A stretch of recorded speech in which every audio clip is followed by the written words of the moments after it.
Hello and welcome to the Indian Express news analysis. देखिए आज date है 26 मई। तो चलिए देखते हैं 26 मई के इंडियन एक्सप्रेस में क्या है। तो देखिए अभी बोला जा रहा है कि जो इंडिया और चाइना के बीच में जो मुठभेड़ चालू है लद्दाख और सिक्किम वाले रीजन के यहाँ पर, तो वहाँ पर अभी उत्तराखंड में ज़्यादा से ज़्यादा और सैनिक भेजने की बात की जा रही है, क्योंकि वहाँ पर भी चाइनीज़ बिल्डअप देखने को मिल रहा है। ठीक है, जैसा कि हम देख रहे हैं 2-3 दिनों से, पिछले हफ्तों कैसा वहाँ पर मुठभेड़ चालू है। जो ईस्टर्न लद्दाख वाला साइड है, जो पेंगोंग लेक है, जो नाथुला पास सिक्किम का है, ठीक है, और जो गलवान वैली वाला रीजन है, ठीक है, वहाँ पर किस तरीके से जब एल ए सी को लेकर इशू राइज हो गया है कि एल ए सी डिमार्केटेड नहीं है, तो जो चाइनीज़ ट्रूप है वो एल ए सी क्रॉस करके इस तरफ आ रहे हैं और अपने जो कंस्ट्रक्शन है उसको बिल्ड कर रहे हैं, कैंप वगैरह बना रहे हैं। तो उसको लेकर काफ़ी अभी दोनों ही कंट्री के बीच में मुठभेड़ हुई। तो अभी वहाँ पर और भी ट्रुप्स भेजे गए हैं उत्तराखंड में, ताकि ज़्यादा से ज़्यादा निगरानी रखी जा सके। और यहाँ पर देखिए, यहाँ पर अभी ज़्यादा और जो प्लेन चालू करने की बात की गई थी एयरलाइन सर्विसेज 25 मई से, ठीक है, तो वो थोड़ी बहुत स्टार्ट हो गई और थोड़ी बहुत कैंसिलेशन भी देखने को मिला है। तो इस तरीके की सिचुएशन अभी देखने को मिल रही है। और यहाँ देखिए, और टेस्ट करने की बात की गई है कि 2 लाख टेस्ट का टारगेट रखेंगे, लेकिन जो प्राइवेट सेक्टर है उसका शेयर काफ़ी कम देखने को मिल रहा है। 20% से भी कम जो लैब्स हैं वो प्राइवेट लैब्स हैं। और यहाँ पर देखिए, ईद उल फितूर जो हमने कल सेलिब्रेट किया है, उसमें लोगों ने किस तरीके से फिजिकल डिस्टेंसिंग मेंटेन की और अपने घरों में ही नमाज अदा की। तो ऐसे इस तरीके से सेलिब्रेट हो रहे हैं फेस्टिवल्स। अभी आगे देखिए, अभी बैक टू द स्कूल की बात की जा रही है, तो यहाँ पर एक प्रपोजल ये लाया गया है कि जो हायर स्टैंडर्ड्स के स्टूडेंट्स हैं, जैसे 9th एंड 11th 12th, इस स्टैंडर्ड के जो स्टूडेंट्स हैं उनको पहले क्लास भेजा जाएगा, क्योंकि उनको फिजिकल डिस्टेंसिंग मेंटेन कराना ईजी है एज़ कम्पेयर टू जो लोअर क्लास के स्टूडेंट्स हैं। ठीक है, तो इस तरीके के अप्रोच लिए जाएंगे। और इवन और ऑड यानी अल्टरनेट डेज पे एक बैच को 2 बैच में डिवाइड किया जाएगा पूरी क्लास को, और फिर एक बैच को एक दिन बुलाया जाएगा, एक बैच को दूसरे दिन, ऐसे अल्टरनेट डेज पे बुलाया जाएगा। तो इस तरीके से स्टार्ट किया जा सकता है स्कूलिंग। और यहाँ पर देखिए, जो 6 स्पोर्टिंग लेजेंड थे बलबीर सिंह, जो ओलंपियन थे, ठीक है, उनका निधन देखने को मिला है अभी। तो ये हॉकी से रिलेटेड है। और ये इन्होंने 3 बार जो गोल्डन ओलंपिक में गोल्ड जीता है, उस टीम के कैप्टन रह चुके हैं। अब यहाँ देखिए, यहाँ पे जो मैंने बताया आपको कि जो प्राइवेट लैब उसका परसेंटेज कितना कम है, और जो पब्लिक यानी गवर्नमेंट लैब है उसके ही परसेंटेज ज़्यादा है। तो इस मैप में वही दिखाने की कोशिश की गई है इस ग्राफ में, कि इस तरीके से जो प्राइवेट है उसका परसेंटेज भी बढ़ाने की ज़रूरत है, क्योंकि अभी सभी लोगों को मिलकर, जितने भी स्टेक होल्डर्स हैं, सबको मिलकर अपना अपना रोल यहाँ पर निभाना होगा। यहाँ देखिए, बताया जा रहा है कि अभी गुनिया जो है गुयाना, उसका 54th इंडिपेंडेंस देखने को मिलने वाला है। ठीक है, तो गुयाना का 54th इंडिपेंडेंस एनिवर्सरी है। अगर गुयाना की मैप में बात करें तो देखिए, अगर हम साउथ अमेरिका में आएंगे तो यहाँ आप देख सकते हैं ये है गुयाना। ठीक है, गुयाना के सराउंडिंग में कौन कौन है नेबरिंग कंट्रीज देखिए, वेनेजुएला है, यहाँ पर फ्रेंच गुयाना है, यहाँ पर है, ये इससे बॉर्डर तो नहीं कर रहे, थोड़ा सा और जूम करता हूँ तो आपको और क्लियरिटी होगी। देखिए, सूरीनाम है। ठीक है, तो ये सब इसके बाउंड्री बाउंड्री वाले नेबरिंग कंट्रीज़ हैं। ठीक है, तो ये सब कंट्रीज इसके बाउंड्री में है। और ये एक आप कह सकते हो कि लैंडलॉक नहीं है, क्योंकि इसके बाजू में ही क्या है, ये देखिए अटलांटिक ओशियन यहाँ पर गिर रहा है। तो अटलांटिक ओशियन के यहाँ पर एक गुआना है, ये हो गया वेनेजुएला, यहाँ पर सूरीनाम पड़ रहा है। ठीक है, तो इस तरीके से चीज़ें कनेक्ट है गुआना को, और ब्राज़ील को भी यहाँ से ये बॉर्डर कर रहा है। तो ये है उसके सराउंडिंग कंट्रीज़। और अभी इसका 54th इंडिपेंडेंस सेलिब्रेशन देखने को मिला है। विद रिस्पेक्ट टू इंडिया अगर हम देखें तो देखिए, अगर हम ईस्ट की तरफ जाएँ तो ये हो गया हमारा प्यारा भारत, और यहाँ से देखिए, यहाँ से अगर आप जाएंगे तो ये हो गया इस तरीके से, यहाँ आप जाएंगे। ठीक है, तो इस तरीके से गुयाना को हमने मैप में देखा। और अब मैप हमने खोला ही तो लद्दाख की भी थोड़ी बात कर लेते हैं। यहाँ पर भी स्किर्मिशेस चालू हैं भारत और चाइनीज़ ट्रूप के बीच में।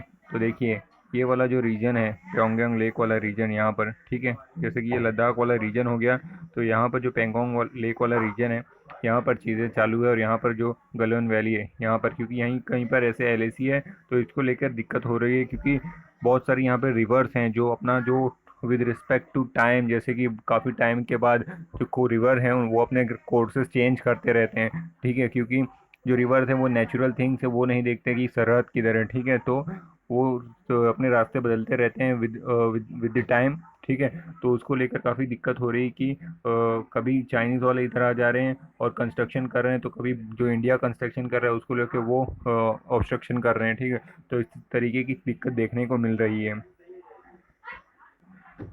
अब यहाँ अगर हम देखें तो जो अभी फ्लाइंग सर्विसेज चालू की गई हैं तो उसमें पहले प्रपोजल ये रखा गया था कि जो 3 सीट्स होती हैं प्लेन में उसमें मिडल सीट हम वैकेंट रखेंगे, लेकिन अभी उसको कैंसिल कर दिया गया और बोला गया है कि 6 जून तक तीनों की तीनों सीट पे पब्लिक को ट्रैवल कराया जाएगा।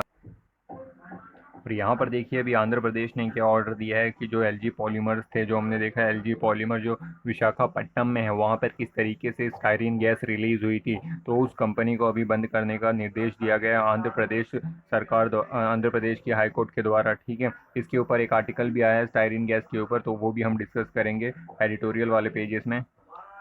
देखिए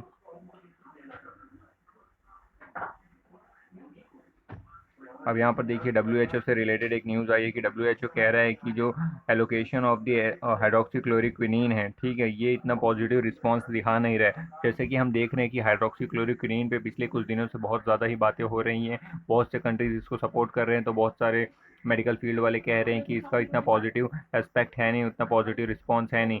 अगर बात करें भारत की तो जो ICMR है, Indian council of medical research, उसने अभी तक कोई भी पुख्ता बयान दिया नहीं है कि क्या इसका कुछ पॉजिटिव रोल है या नहीं है, लेकिन अभी भारत इसको इस्तेमाल कर रहा है एज ए प्रोफाइलैक्सिस की प्रिवेंशन के लिए इस्तेमाल कर रहा है। जो फ्रंट लाइन वॉरियर्स हैं इसमें, जैसे डॉक्टर्स हो गए या फिर जो फार्मासिस्ट हो गए, जो हेल्थ वर्कर्स हो गए, वो सब उन सब लोगों को इसको दिया जा रहा है एज ए प्रोफाइलैक्सिस, ताकि प्रिवेंशन के लिए यूज़ किया जाए। ठीक है, तो अभी जो ICMR है भारत का, वो इसके ऊपर स्टडी कर रहा है और हो सकता है जून जुलाई तक वो अपनी रिपोर्ट लेके आए कि इसका एक्चुअल रोल क्या है। फिलहाल डब्ल्यू ने ये कहा है कि इसका इतना पॉजिटिव रोल देखने को मिल नहीं रहा है, तो अब देखने वाली बात ये होगी कि किस तरीके से बाकी कंट्रीज इसको यूज़ में लाते हैं या इसका यूज़ कम करते हैं। अभी हमने देखा कि डोनाल्ड ट्रंप इसके काफ़ी सपोर्ट में है हाइड्रोक्सीक्लोरोक्विनीन में, उन्होंने तो यहाँ तक ये भी स्टेटमेंट दे दी कि थी वो खुद इसको कंज्यूम कर रहे हैं। तो इस तरीके से अभी हाइड्रोक्सीक्लोरोक्विनीन पे चीज़ें चल रही है। और बेसिकली बात करें हाइड्रोक्सीक्लोरोक्विनीन की, तो बेसिकली ये किस चीज़ की दवाई है, तो ये एक एंटी मलेरियल ड्रग है और इसको कुछ चीज़ों के लिए और इस्तेमाल किया जाता है, जैसे कि treatment of the autoimmune disease such as rheumatoids arthritis के लिए भी किया जाता है, ल्यूपस के लिए भी किया जाता है, और ये एक एंटी मलेरियल ड्रग तो है ही। ठीक है, तो अभी डब्ल्यू का जो सॉलिडेटरी ट्रायल था, ये जो पूरा प्रोग्राम चालू किया था, सॉलिडेटरी ट्रायल मतलब पूरा जो वर्ल्ड है वो सॉलिडेटरी यानी एक साथ आके यूनाइटेड होके एक प्रोग्राम कर रहा है जिसमें हम एंटी कोविड के लिए काम कर रहे हैं। ठीक है, तो ये अभी चीज़ निकल कर आई है।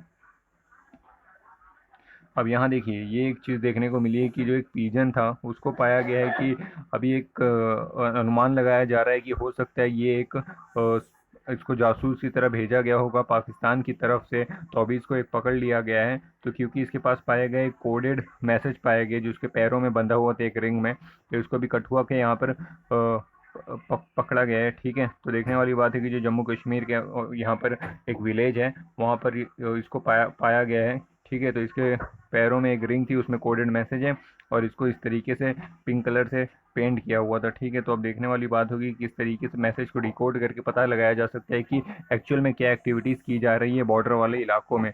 तो इस तरीके से चीज़ें देखिए अभी भी किस तरीके से जो आप कह सकते हो कि वहाँ के खुफिया लोग हैं जो इन्फॉर्मेशन कैसे न कैसे करके स्पैनाइज कराते हैं, तो अभी भी पीजन का भी इस्तेमाल किया जाता है। तो ये कुछ इंटरेस्टिंग पहलू देखने को मिला है। और यहाँ देखिए लोकस्ट की बात की जा रही है कि लोकस्ट का एंट्री जयपुर में काफ़ी ज़्यादा हो गई, तो वहाँ पे जो लोकलाइट्स हैं उनको काफ़ी दिक्कत देखने को मिल रही है। देखिए लोकस्ट का हमला हमने जैसे देखा था 2-3 दिन पहले भी आर्टिकल आया था कि किस तरीके से लोकस्ट का अटैक बढ़ने वाला है, तो जो पंजाब हरियाणा राजस्थान वाले इलाके हैं वहाँ पर दिक्कत देखने को मिल सकती है, क्योंकि जो हॉर्न ऑफ अफ्रीका है उस रीजन से लोकस्ट काफ़ी ज़्यादा आते हैं। देखिए ये हो गया हॉर्न ऑफ अफ्रीका। ठीक है, तो यहाँ सर ये देखिए हॉर्न जैसा ना, इसलिए उसे हॉर्न ऑफ अफ्रीका कहा जाता है क्योंकि ये अफ्रीकन कॉन्टिनेंट है। तो यहाँ से ये टिड्डे जो लोकस्ट जिसको हम कहते हैं वो यहाँ से होते हुए ये जो अरेबियन अरेबियन वाला रीजन है, अरेबियन पेनिनसुला, ठीक है, यहाँ से होते हुए ईरान पाकिस्तान ये वाले रीजन को क्रॉस करते हुए ये भारत में भी आते हैं और ये फसलों का बहुत ज़्यादा नुकसान करते हैं। तो अभी इनसे इनसे कैसे डील करना है इसके ऊपर अभी हमने देखा था कि भारत पाकिस्तान के साथ भी बात करने वाला है कि इससे कैसे डील किया जाए ताकि जो हमारी फूड सिक्योरिटी है उसको हम बचा सकें। ठीक है, अब देखिए एडिटोरियल वाले पेज पे आते हैं तो देखिए कौन से आर्टिकल है आज एडिटोरियल में। तो देखिए अभी एक वर्कर्स को रिलेटेड अभी 2 कमेंट्स देखने को मिले हैं यूपी सरकार द्वारा और महाराष्ट्र के द्वारा, तो उनको लेकर एक इशू निकल कर आया है, वो डिस्कस करेंगे। यहाँ पर लद्दाख में जो इश्यूज चल रहे हैं जो सोल्जर्स को लेकर, जो एलएसी को लेकर, ठीक है, वो वाला आर्टिकल उसको डिस्कस करेंगे। अभी यहाँ पर किस तरीके से हेल्थ को प्रेफरेंस नहीं दिया जा रहा है, जो स्मार्ट सिटीज़ को किस तरीके से वहाँ पर खर्चा किया है उसकी बात की गई है। और यहाँ पर ये जो ऑथर है अपनी एक्सपीरियंस शेयर कर रहे हैं कि किस तरीके से जो अमेरिका वगैरह से लोग रिटर्न आए हैं तो वो किस तरीके से क्वारंटाइन होकर रह रहे हैं, और जो माइग्रेंट लेबरर हैं उनको किस तरीके से प्रॉब्लम देखने को मिल रही है। और ये वाला आर्टिकल आया है बलबीर सिंह जी, जो अभी हॉकी के स्टार प्लेयर थे जिनका भी निधन हुआ है, तो उनसे रिलेटेड कुछ बातें यहाँ बताई गई हैं। तो देखिए पहला आर्टिकल देखते हैं कि जो आया है अभी, against the worker UP government bid, ठीक है, to take on power to give permission for employment elsewhere ill serve those it profess to protect, ठीक है। तो ये जो यूपी गवर्नमेंट ने कहा है कि जो भी अभी यूपी के वर्कर्स को हायर करना चाहेगा उसको पहले यूपी सरकार से परमिशन लेनी होगी। तो जो सरकारी रिस्पॉन्सिबिलिटी होती है कि हम वर्कर के राइट्स की प्रोटेक्शन करें, ये उसका ही अगेंस्ट में जा रहा है कि ये तो वर्कर की विल होनी चाहिए कि वो कहाँ जाकर काम करना चाहता है, ना कि सरकार को डिसाइड करना चाहिए कि मेरा वर्कर कहीं जाएगा कि नहीं जाएगा। क्योंकि हमारा कॉन्स्टिट्यूशन यही कहता है, जो आर्टिकल 19 ऑफ द कॉन्स्टिट्यूशन है वो क्या कहता है कि गारंटी करता है सिटीजन को कि movement freely through out the country, और वो थ्रू आउट द कंट्री जो भी बिजनेस करना चाहे वो कर सकता है, ठीक है। ये आर्टिकल 19 में बात बताई गई है। तो अगर जो यूपी की स्टेट गवर्नमेंट है वो इस तरीके से पकड़ बना के रखेगी वर्कर्स के ऊपर और रेस्ट्रिक्ट करेगी, तो ये against the constitution of article 19 हो जाएगा, ठीक है। तो इसके रिटेलिएशन में भी हमने देखा कि जो महाराष्ट्र की सरकार है वहाँ से भी रिटेलिएशन में आया कि वो भी अगर तो अब कोई आएगा वहाँ पर एंट्री करेगा तो वो भी कह रहे हैं कि परमिशन लेके एंट्री करनी होगी। और ये भी बात देखने को मिल रही है कि रजिस्ट्रेशन वगैरह कराना पड़ेगा अगर दोबारा से आप जाएंगे वहाँ पे काम करने के लिए। और वहाँ पे जितने भी माइग्रेंट लोग अभी चले गए हैं, जो लेबरर थे नॉर्थ इंडिया से, वो मूव कर गए हैं, तो अभी जो वैकेंसीज वहाँ पे खाली हुई हैं, तो वहाँ के जो चीफ मिनिस्टर हैं उद्धव ठाकरे साहब, उनके द्वारा बोला गया था कि soil of the son, son of the soils, son of the soils आए, मूव करें और फैक्ट्रीज में जितने भी खाली पड़ी हैं फैक्ट्रियाँ उनको आके काम अडॉप्ट करें और फैक्ट्रीज को आगे लेके चलें। तो इस तरीके के अनफॉर्चुनेट कमेंट्स देखने को मिले हैं, ठीक है। तो ऐसी चीज़ें अभी चल रही हैं। अब देखिए, issues the Adityanath government does not seem to be an exception, ठीक है। ऐसा नहीं कि आदित्यनाथ गवर्नमेंट ही, जो यूपी गवर्नमेंट है वही एक एक्सेप्शन, और भी बाकी एग्जांपल दिए गए जैसे झारखंड है reportedly been turn back from the Bengal border, जो झारखंड की बसेस थी वो भी बंगाल बॉर्डर से रिटर्न कर दी गई थी। Bihar government gave only a reluctant not to bringing migrant by Shramik special train, जो बिहार की गवर्नमेंट है उसने भी तत्परता नहीं दिखाई थी कि माइग्रेंट लेबरर को बुलाया जाए, अच्छे से लेके आया जाए। सिर्फ श्रमिक ट्रेन को ही, कुछ ट्रेन को अलाउ किया गया। फिर Jharkhand has accused Chhattisgarh of sending back people who tested कोविड-19, तो झारखंड ने छत्तीसगढ़ के ऊपर इल्ज़ाम लगाया है कि उसने जो कोविड पॉजिटिव थे उनको रिटर्न भेज दिया है। तो इस तरीके से बाकी स्टेट्स में भी, और कर्नाटका का भी हमने देखा कि कर्नाटका गवर्नमेंट किस तरीके से कह रही थी कि वो जो ट्रेन का खर्चा उठा नहीं सकती है, तो जो जो डेस्टिनेशन वाले स्टेट्स हैं वो इसका खर्चा उठाएं। तो इस तरीके से बहुत से स्टेट्स हैं जो अलग अलग तरीके से इस अनप्रेसिडेंटेड सिचुएशन में, जो क्रिटिकल टाइम चल रहा है, अपने रोल से दूर भागते हुए नज़र आ रहे हैं। अब देखिए यहाँ पे थिंक स्मार्टर, स्मार्ट सिटीज़ की बात की जा रही है। Smart cities which was to propose urban planning creatively perpetuated the traditional neglect of the health, ठीक है। जो पहले से चला आ रहा है कि हेल्थ के ऊपर ज़्यादा खर्चा नहीं किया जाता था, वही सेम सिचुएशन हमें जो स्मार्ट सिटीज़ प्रपोज की गई है। स्मार्ट सिटीज़ देखिए 100 स्मार्ट सिटीज़ बनाने की बात की जा रही है, ठीक है। तो इसमें भी वही कंडीशन देखने को मिल रहा है, जो 5861 इतने प्रोजेक्ट्स बनाने जाने हैं स्मार्ट सिटीज़ के अंडर, तो उसमें सिर्फ 1.18%, ठीक है, इतना सा ही परसेंट जो प्रोजेक्ट है, जो वर्क है, वो हॉस्पिटल या हेल्थ से रिलेटेड है। और जो खर्चा देखा जाए तो 1.03%, यानी 1% ही सिर्फ हेल्थ इंफ्रा के ऊपर खर्चा किया जाएगा। अगर हम हमारी जीडीपी की बात करें तो हमारी जीडीपी का जो पूरे ऑल ओवर नेशन पे कितना खर्चा किया जाता है, 1.6% ऑफ द जीडीपी हमारे नेशन पे खर्चा किया जाता है हेल्थ में। तो ये जो स्मार्ट सिटीज़ है ये तो उससे भी कम परसेंट खर्चा कर रहा है। तो इस तरीके से यहाँ पर इसको क्रिटिसाइज़ कर रहे हैं कि किस तरीके से आप लोग हेल्थ को इतना ज़्यादा नेग्लेक्ट कर रहे हो। और ये एक एग्जाम्पल सेट कर रहा है जो अभी सिचुएशन चल रही है कोविड-19, इसमें हेल्थ अगर सेक्टर इम्प्रूव रहे तो किस तरीके से ऐसी सिचुएशन में जो नेशन है वो टैकल कर सकता है। एग्जाम्पल अगर देखें केरला का, तो केरला के ऊपर अगर कोई ऐसी हेल्थ वाली क्राइसिस आ जाती है, वो किस तरीके से चीज़ों को टैकल करके ले जाता है। अभी देखिए आगे बताया गया, जो 30 म्यूनसिपल ज्यूरिसडिक्शन है which account to 75% cases 17 are smart cities, ठीक है। तो 30 ऐसे म्यूनसिपल यूरिडिक्शन है जो जिसमें 79% ऑफ द केसेस है, उसमें 17 तो स्मार्ट सिटीज़ हैं, यानी स्मार्ट सिटीज़ के अंडर आने वाली एरियाज़ में इतने सारे केसेस पाए जा रहे हैं। तो किस तरीके की स्मार्ट सिटीज़ हुई हों, ठीक है।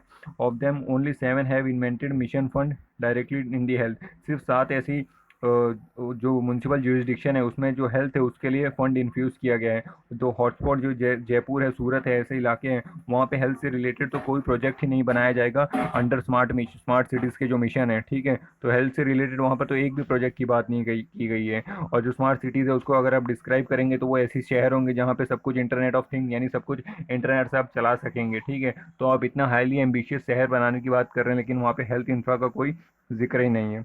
अब यहाँ देखिए, ये आर्टिकल तो वैसे कुछ खास इंपॉर्टेंट है नहीं, इसमें बलबीर सिंह जी के बारे में बात की गई है, जो हॉकी के लेजेंड प्लेयर हैं, ठीक है। 3 टाइम उन्होंने भारत को आप कह सकते हैं कि ओलंपिक में गोल्ड मेडल जितवाया है, तो काफ़ी इंपॉर्टेंट पर्सनैलिटी हैं। अब यहाँ देखिए, ये वाला आर्टिकल बात कर रहा है लद्दाख वार्निंग, ठीक है। अभी लद्दाख में जो इशू चल रहा है, as China introduced across LOC, India must be alert to larger strategic shift lasting imprint on the geopolitics, ठीक है। तो हम देख रहे हैं कि किस तरीके से अभी चाइना वाले इलाके में, चाइना और इंडिया के बॉर्डर पे लद्दाख वाले इलाके में मैं कहूँ तो वहाँ के जो बॉर्डर हैं, LAC है, वहाँ पे इशू चालू है, ठीक है। जैसा कि मैंने ऊपर न्यूज़ वाले आर्टिकल में ही आपको बताया कि जो पेंगोंग लेक वाला इलाका है, जो गलवन वैली वाला इलाका है, ठीक है, वहाँ पर किस तरीके से इशू चालू है कि जो LAC है उसको लेकर दिक्कत हो रही है कि जो चाइनीज़ अथॉरिटी है, जो वहाँ के ट्रूप्स हैं, वो इस तरफ आके, हमारी तरफ आके कुछ कंस्ट्रक्शन कर रहे थे, और जो हम अपना कंस्ट्रक्शन कर रहे थे, जो एक रोड बताया गया है DBO, ठीक है, दौलत बाग ओल्डी रोड, ठीक है, ये इसका हम कंस्ट्रक्शन कर रहे हैं। और फिर हम और भी वहाँ पर कंस्ट्रक्शन चालू है, जैसे लिपुलेक पास वगैरह बना रहे हैं, ठीक है। तो उन सब को लेकर काफ़ी अभी वहाँ पर इशू देखने को मिला है। लेकिन मेजर इशू हो गया था अभी पेंगोंग लेक वाले इलाके में, और नाकुला जो सिक्किम में पड़ता है, नाकुला पास, उस वाले इलाके में मेजर इशू देखने को मिल गया था, ठीक है। तो वही बात देखने को यहाँ पर बोल रहे हैं कि किस तरीके से अभी दोनों ही कंट्रीज़ को तो बात करके इसको सिचुएशन को सॉल्व करना पड़ेगा, क्योंकि वरना ये जियो पॉलिटिकल इशू काफ़ी दिक्कत दे सकता है, ठीक है। देखिए, दौलत बेग ओल्डी रोड की बात की गई, ये रोड भी हम कंस्ट्रक्ट कर रहे हैं क्योंकि वो इलाका काफ़ी, आप कह सकते हो, क्रिटिकल इलाका है। अगर हमने उसके ऊपर प्रॉपर कंस्ट्रक्शन नहीं किया तो जो चाइना है वो एक, आप कर सकते हो कि जियो पॉलिटिकली या फिर जोग्राफिकली एक एडवांटेजियस पोजीशन पे है वो, आप कह सकते हो कि उसके लिए वो सब जो एरिया है उसके साइड में, ठीक है, वो मूव करने के लिए इजी है। और जो इंडियन साइड में एरियाज़ हैं वो टेरेन इतना अच्छा नहीं है मूव करने के लिए, तो अगर कुछ इन्फिल्ट्रेशन होगी या कुछ अटैक होगा तो भारत को दिक्कत हो सकती है वहाँ पे मूव करने के लिए। तो अब इसके ऊपर आगे क्या और आगे डिसीजंस निकल के आएंगे, हम फ्यूचर में देखते रहेंगे इसको, ठीक है। अब देखिए, ये वाला आर्टिकल बात कर रहा है कि जो माइग्रेंट्स की सिचुएशन है उसके ऊपर, तो ये जो भी ऑथर जिन्होंने ये आर्टिकल लिखा है वो खुद अमेरिका में फंसी हुई थी और वो यहाँ पर आई हैं, तो वो कंपेयर कर रहे हैं कि किस तरीके से अमेरिका से जो लोग आए हैं, कम से कम उनको तो मनी वगैरह है, तो खाना वगैरह खा ले रहे हैं अच्छा खासा, और होटल वगैरह में स्टे, क्वारंटाइन है 5 स्टार में, ठीक है। तो वो ये कंपेयर कर रही हैं, और जो अदर माइग्रेंट लेबरर हैं जो अभी पैदल ही घरों की तरफ जा रहे हैं, तो उसको कंपेयर किया कि किस तरीके से सिचुएशन काफ़ी ख़राब चल रही है अभी। अब देखिए, ये वाला जो आर्टिकल आया है ये अभी अफ़गानिस्तान से रिलेटेड आया है कि किस तरीके से अभी वहाँ पर फ्यूचर में चीज़ें आगे बढ़ने वाली है। देखिए, engagement with the Taliban, Delhi can not turn away from the complex Jio politics of the Pashtun land, ठीक है। तो भारत इस तरीके से अभी तालिबान से बातचीत करने के अलावा कोई ऑप्शन है नहीं, क्योंकि तालिबान को आपको कंसीडर करना ही होगा। आप ऐसा नहीं कि तालिबान से भाग लो, क्योंकि हमारा पर्सपेक्टिव क्या रहता है कि हम तालिबान एक टेररिस्ट ग्रुप है, हम उससे बात नहीं करेंगे। हम जो वहाँ की सरकार है, जो वहाँ के वेलफेयर के लिए काम करती है, हम उसको बात करेंगे, हम उसको लेजिटिमाइज़ करेंगे, ना कि तालिबानी ग्रुप को अगर हम बात करेंगे तो हम लेजिटिमेसी देंगे उसको, ठीक है। तो ये परसेप्शन हमारा रहता है। लेकिन अभी आर्टिकल में ऐसा बताया जा रहा है कि हो सकता है हमें तालिबान से भी बात करने की ज़रूरत पड़े, क्योंकि वो फाइनली हमें देखना है कि इंडिया का किस में इंटरेस्ट आता है, ठीक है। उसके लिए हमें किसी भी ग्रुप से बात करने में हेजिटेट नहीं करना चाहिए। तो अभी यहाँ पे बात बताई जा रही है कि जो तालिबान है वो एक पश्तून डोमिनेटेड, आप कह सकते हो, सेक्ट है, ठीक है। वहाँ पे ज़्यादा पश्तून लोग हैं तालिबान में, और पाकिस्तान में भी कुछ इलाके जो पश्तून के हैं वहाँ पे भी काफ़ी पश्तूनी लोग रहते हैं। तो इसमें भी पाकिस्तान का भी एंगल जोड़ा गया है कि किस तरीके से तालिबान और पाकिस्तान का भी फ्यूचर में रिलेशन रहने वाला है।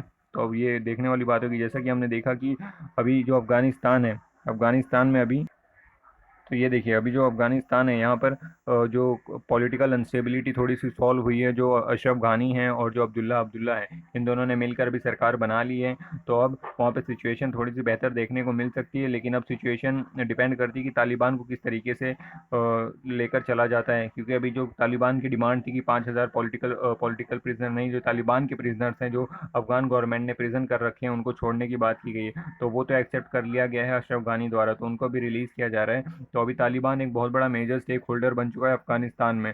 ठीक है, तो अब इंडिया का ये बात बनती है कि इंडिया को भी वहाँ जाके इससे बात करनी पड़ेगी, क्योंकि अगर बात नहीं करेगा तो हो सकता है पाकिस्तान के साथ मिलकर एक टेररिस्ट वाली अटैक्स हमें देखने को मिल सकते हैं भारत में।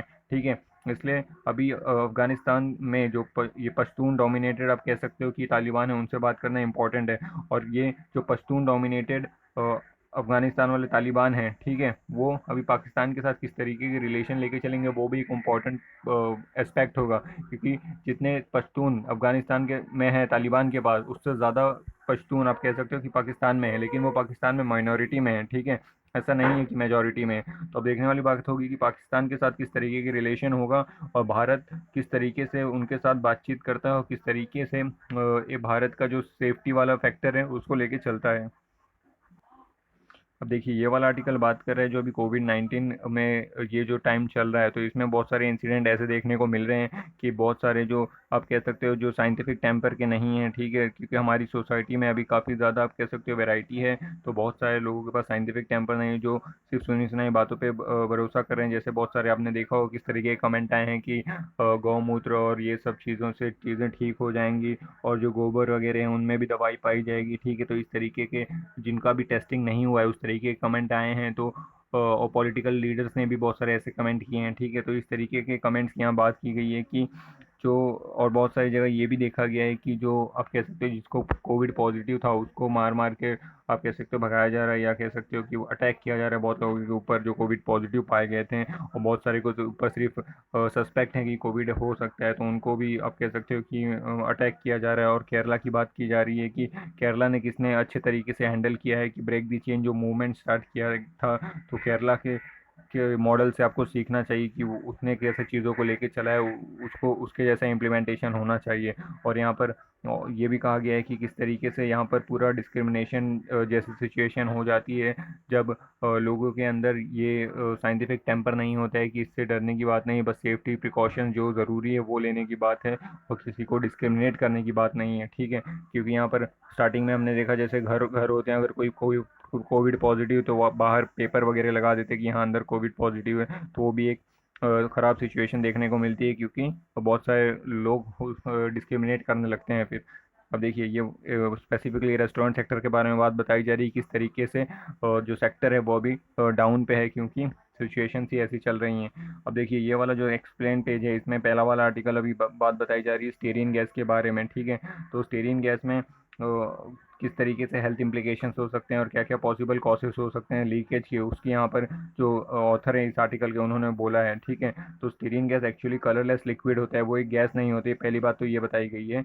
और इसकी बहुत ज़्यादा हाई प्रोपेंसिटी होती है कि ऑटो पॉलीमराइजेशन, जो स्टीरिन गैस एक्चुअली होती है जो लिक्विड होते हैं वो एक्चुअली पॉलीमराइजेशन करता है, यानी पॉलीमर चेन बनाता है। पॉलीमर चेन यानी आप कह सकते हैं एक बेसिक यूनिट होता है जिसको पॉलीमर बोलते हैं, और फिर वैसे ही वैसे बहुत सारे यूनिट्स बना के एक दूसरे के साथ जुड़ने लगते हैं, तो और एक चेन सी बन जाती है, फिर उससे पॉलीमर बनता है प्लास्टिक। ठीक है, तो ये सब चीज़ें इससे बनाई जाती है, और अगर टेम्परेचर हाई होगा तो ये ऑटोमेटिकली होने लगता है, इसलिए इसमें मेन कंडीशन ये होती है कि वहाँ पर टेम्परेचर कम रखा जाए। तो अब यहाँ पर जो ऑथर है वो यही अंदाज़ा लगा रहे हैं, एस्टिमेट कर रहे हैं कि ये सब चीज़ें हो सकती हैं, हुई हों। ठीक है, तो ये कह रहे हैं क्योंकि टेम्परेचर कंट्रोल में हो सकता है ना हुआ हो, क्योंकि टेम्परेचर अभी गर्मी का टाइम है तो टेम्परेचर भी बढ़ रहा था, और वहाँ पर जो रेफ्रिजरेशन वगैरह सिस्टम था वो इफेक्टिवली काम नहीं किया है। और एक जो इनिबीटर होता है, एक हम इनिबीटर डालते हैं कि ऑटो पॉलीमराइजेशन स्टीरिन गैस है उसका ना हो जाए, तो वो इनिबीटर भी बराबर स्टीयरिंग गैस के अंदर पहुंचा नहीं, ठीक है। और एक सिचुएशन ये बताई गई कि हो सकता है कि जो स्टीयरिंग गैस टैंक में रखी हुई थी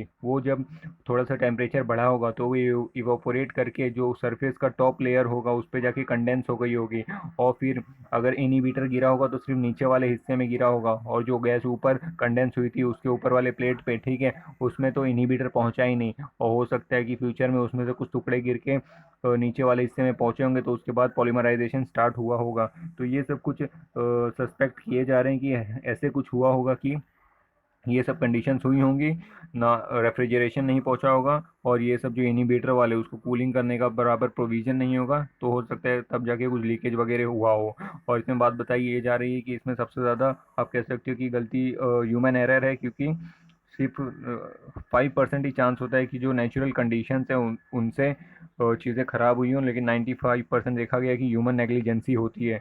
तो यहाँ पर जो प्रोटोकॉल है वो होता है कि आप डेली चेक करें कि वहाँ पर जो रेफ्रिजरेशन है वो बराबर हो पा रहा है, जो इनिबीटर है वो बराबर है कि नहीं, ठीक है। तो सारी चीज़ें को डेली बेसिस पे चेक करना होता है, लेकिन उन सब चीज़ों को फॉलो नहीं किया गया, इसलिए ऐसी सिचुएशन देखने को मिली है। और जो भोपाल गैस ट्रेजिडी है 1984 की, उससे भी कंपेयर किया गया है कि क्या ये उतना ही लीथल है। तो यहाँ पर जो ऑथर है उन्होंने बताया है कि जो 1984 में भोपाल गैस ट्रेजिडी हुई थी जिसमें मिथाइल आइसोसाइनेट रिलीज हुआ था, ये उससे कम लीथल है, लेकिन दोनों ही अलग बातें हैं, ठीक है। अब यहाँ देखिए, यहाँ पे स्ट्रोक से रिलेटेड बात बताई गई है कि बताया जा रहा है जो कोविड-19 है उसमें के पेशेंट हैं उनको स्ट्रोक के ज़्यादा चांसेस देखने को मिल रहे हैं, और वो ज़्यादा यंगर एज के हैं, यानी को जो कोविड है तो वो 63 एज वाले ही उनको स्ट्रोक देखने को मिल रहा है, और जो विदाउट कोविड है वो 70s 80s में हैं तब उनको स्ट्रोक देखने को मिल रहा है। तो ये एक अभी नई स्टडी देखने को मिली है विद रिस्पेक्ट टू कोविड के साथ, ठीक है।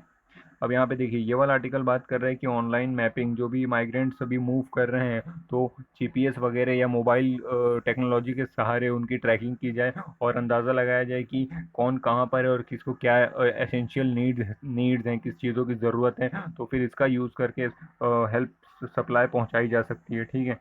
अब देखिए ये वाला आर्टिकल बात कर रहे हैं कि अभी जो नॉर्मल ईयर में हम सर्वे करते थे, इसमें बेसिकली बात की जा रही जो नेशनल स्टैटिस्टिकल ऑफिस, ठीक है, एनएसओ है, इसका भी सर्वे करने का टाइम है, ठीक है। देखिए ये अभी एक नया ऑफिस बनाया गया है जो सीएसओ और national sample survey office NSSO इनको मिलाकर बनाया गया है, ठीक है। तो इसका भी सर्वे करने का टाइम आने वाला है जुलाई में, लेकिन अभी सिचुएशन ऐसी कि सर्वे हो नहीं सकता। तो ये बेसिकली सर्वे करते हैं कि हाउस होल्ड एक्सपेंडिचर कितना है, ठीक है, house hold common consumer expenditure कितना होता है, वो सर्वे करने का टाइम था। पिछले साल भी हमने इसको कैंसिल कर दिया था, पब्लिश नहीं किया था, क्योंकि डाटा की क्वालिटी के ऊपर क्वेश्चन रेज हो गए थे, और इस साल भी हम कर नहीं पाएंगे क्योंकि सिचुएशन ही अभी कोविड-19 वाली चल रही है। तो ये बताया जा रहा है कि अभी डाटा वैक्यूम हो सकता है, ठीक है। तो देखने वाली बात होगी किस तरीके से अभी आगे डाटा वगैरह को सर्वे वगैरह किया जाता है। और देखिए और बोला गया है कि जो गवर्नमेंट है वो यूज़ कर रही थी अभी तक क्या, socio economic caste census 2011 database use कर रही थी, जो प्रधानमंत्री ग्रामीण आवास योजना है जो रूरल वाला, ठीक है, और जो उज्ज्वला योजना है जिसमें एलपीजी कनेक्शन मिलता है, जो सौभाग्य योजना है जिसमें हाउस होल्ड इलेक्ट्रिफिकेशन होता है, आयुष्मान भारत योजना है जो हेल्थ इंश्योरेंस वाली स्कीम है। और तो ये सब किसके ऊपर बेस्ड थी, ये सब भी सर्वे के ऊपर जब डाटा मिलता है तो उसके ऊपर ही बेस हम ये सब स्कीम्स निकालते हैं, तो काफ़ी इंपॉर्टेंस है डाटा का। तो अभी जो सोशल इकोनॉमिक कास्ट सेंसस 2021, ठीक है, उसके लिए काम करना था, सर्वे करना था, वो cannot be undertaken without the demarcation of enumeration block as part of the conception household listing operation, ठीक है। जो हाउस लिस्टिंग ऑपरेशंस हैं वो अभी हो नहीं सकते हैं, ठीक है, इसलिए उसके डाटा मिल पाना भी थोड़े से मुश्किल है। तो देखने वाली बात होगी कि कब तक चीज़ें नॉर्मल होगी और फिर ये सब चीज़ें हो पाएंगी। अब देखिए जो जापान है उसने भी जो अपनी इमरजेंसी है उसको लिफ्ट किया है थोड़ा बहुत, क्योंकि अभी हमने देखा था वहाँ पर किस तरीके से इमरजेंसी लगा दी गई थी, तो चीज़ें हो सकता है थोड़ी बहुत नॉर्मल हुई हों, तो वहाँ पर भी थोड़ी सी इमरजेंसी लिफ्ट कर दी गई है। और देखिए जो नेपाल के prime minister KP Sharma Oli, उन्होंने अभी कहा है जो नेपाली सिटीज़न जो इंडिया से आ रहे हैं वो वायरस लेके आ रहे हैं, तो इस तरीके के कमेंट अभी वहाँ से देखने को मिल रहे हैं। और यहाँ देखिए हांगकांग में जो हमने देखा कि चाइना भी एक नया लॉ बना रहा है, security law for the Hong Kong, ठीक है, तो उसको लेकर वहाँ पर अभी आक्रोश चालू है, प्रोटेस्ट चालू है, क्योंकि अगर चाइना लॉ बनाएगा तो ये जो लेजिस्लेटिव पावर है हांगकांग की वो उसका वायलेशन हो जाएगा, ठीक है। तो और ये वाले स्पोर्ट्स पेज में देखिए जो बलबीर सिंह थे यही हैं, ठीक है, जिनका आप कह सकते हो निधन हुआ है। ये काफ़ी फेमस हॉकी प्लेयर हैं जिन्होंने काफ़ी इंडिया को आप कह सकते हो प्रसिद्धि दिलाई है। तो बेसिकली आज के पेपर में इतना ही था, तो चलिए इसी के साथ आज की इस वीडियो को समाप्त करते हैं। अब मिलेंगे हम कल की वीडियो में। चलिए शुक्रिया।